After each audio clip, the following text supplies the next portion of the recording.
कामनगर एक बहुत ही सुंदर और बड़ा सा गांव था। उस गांव के लोग काफ़ी मॉडर्न और साथ में अमीर हुआ करते थे। पर उस गांव में सबसे अधिक अमीर था सेठ जोरावर। सेठ जोरावर जितना अमीर था उतना ही उसे चमकती चीज़ों से प्यार था। उस सेठ के 10 चोर थे जो उसके लिए काम करते थे।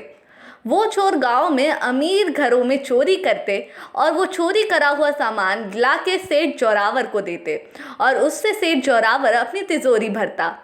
उसके पास कीमती से कीमती जेवरात और हीरे मोती हो गए थे। एक पूर्णिमा की रात को सेठ जोरावर अपनी छोटी बेटी के साथ खेल रहा था।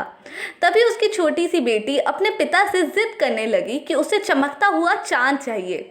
सेठ जोरावर ने अपनी बेटी की जिद से चांद की तरफ देखा तो चांद की चमकती हुई रोशनी उसे इतना आकर्षित करने लगी कि उसने तय किया कि वो उस चमकते चांद को अपने पास रखेगा और इसलिए उसने अपने 10 चोरों को जल्दी से बुलाया और उन सबको ये चुनौती दे दी कि जो भी उसे चांद लाकर देगा वो उसे अपनी तिजोरी का सबसे कीमती और चमकदार हीरा देगा तोहफे में।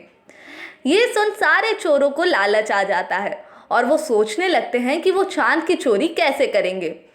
उन चोरों में से एक बहुत ही समझदार चोर होता है।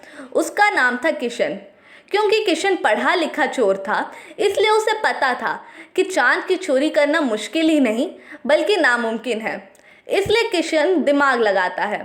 सेठ जोरावर ने सारे चोरों को अमावस्या तक का टाइम दिया होता है चांद की चोरी के लिए। जहाँ सारे चोर चांद की चोरी करने के लिए रस्सी से प्रयास करते हैं, कभी ऊंची पहाड़ी पे चढ़ के, कभी चांद पकड़ने की कोशिश करते तो कभी सीढ़ी से चढ़कर उस तक पहुंचने की कोशिश करते। उसी बीच किशन ने जाकर सबसे बड़े बड़े अमीर घरों में सबसे बड़े बड़े चमकते हीरे चुराए और अमावस्या से पहले एक बड़े से शीशे के गोले के बीच एक बल्ब रखकर उसमें सारे चमकते हीरे डाल देता है। जब वो शीशे का गोला हीरों से भर जाता है और बल्ब की रोशनी से सारे हीरे चमकने लगते हैं, वो शीशे का ग्लास एकदम चांद की तरह दिखने लगता है। फिर क्या, अमावस्या की रात जब चांद देने की बारी आती है तब किशन चांद लेकर सेठ जोरावर के पास पहुंचता है।